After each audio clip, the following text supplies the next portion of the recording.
ஒரு அடர்ந்த பள்ளத்தாக்கின் நடுவே மேகங்களை தொடும் உயரத்தில் ஒரு கல் கோபுரம் இருந்தது. அங்கே ரப்புன்சல் என்ற இளவரசி வசித்து வந்தாள். அவளுடைய கண்கள் மரகத பச்சை நிறத்திலும் அவளது கூந்தல் சூரிய ஒளி போன்ற தங்க நிறத்திலும் இருந்தது. அவளது கூந்தல் சாதாரணமானது அல்ல, அது ஒரு அபூர்வமான மாய சக்தியை கொண்டது. அவளை சிறைப்பிடித்து வைத்திருந்தவள் மந்திரவாதி என்சாண்ட்ரஸ். அவள் ரப்புன்சலின் கூந்தலில் உள்ள சக்தியை பயன்படுத்திதான் எப்போதும் இளமையாக இருக்க விரும்பினாள். ரப்புன்சலுக்கு வெளி உலகம் எப்படி இருக்கும் என்று தெரியாது. கோபுரத்தின் சுவர்களில் அவள் வரைந்த ஓவியங்கள்தான் அவளது உலகம். ஒவ்வொரு ஆண்டும் தன் பிறந்த நாளில் வானத்தில் தோன்றும் ஆயிரக்கணக்கான விளக்குகளை பார்த்து அவை எங்கே இருந்து வருகின்றன என்று அவள் ஏங்குவாள். ஒரு நாள் கோபுரத்தின் கீழே ஒரு மர்மமான வெள்ளி முயல் தோன்றியது. மந்திரவாதி சொன்னது போல உலகம் ஆபத்தானது அல்ல என்பதை ரப்புன்சல் உணர்ந்தாள். தன் நீண்ட கூந்தலை ஒரு கொக்கியில் கட்டி அதன் உதவியுடன் முதலில் தரையில் கால் வைத்தாள். அவள் கால் வைத்த இடமெல்லாம் பூக்கள் மலர்ந்தன. அதே சமயம் ரப்புன்சல் தப்பியதை உணர்ந்த மந்திரவாதி கோபத்தில் கத்தினாள். அவளது வயலட் நிற மாயக்கோள் வெடிக்கத் தொடங்கியது. அவள் ரப்புன்சலை தேடி பின்தொடர்ந்தாள்.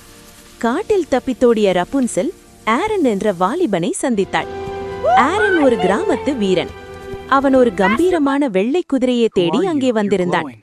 ரப்புன்சலின் தங்க கூந்தலை பார்த்ததும் அவன் திகைத்து போனான். ஆரன் அவளுக்கு உலகத்தை காட்டினான். ஆற்றின் ஓசை, காட்டின் மனம், பறவைகளின் இசை என அனைத்தையும் அவள் ரசித்தாள். ஆரன் அவளுக்கு பாதுகாப்பாக இருந்தாள். ஆனால் மந்திரவாதி அவர்களை நெருங்கிக் கொண்டிருந்தாள். அவள் நடக்கும் இடமெல்லாம் செடிகள் கருகின.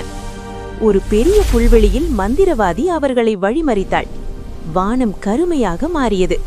வயலட் நிற மின்னல்களை அவள் ஏவினாள். ஆரன் ரப்புன்சலை காப்பாற்ற முயன்று காயமடைந்தான். தன் நண்பன் காயமடைந்ததை பார்த்த ரப்புன்சல் ஆக்ரோஷமடைந்தாள்.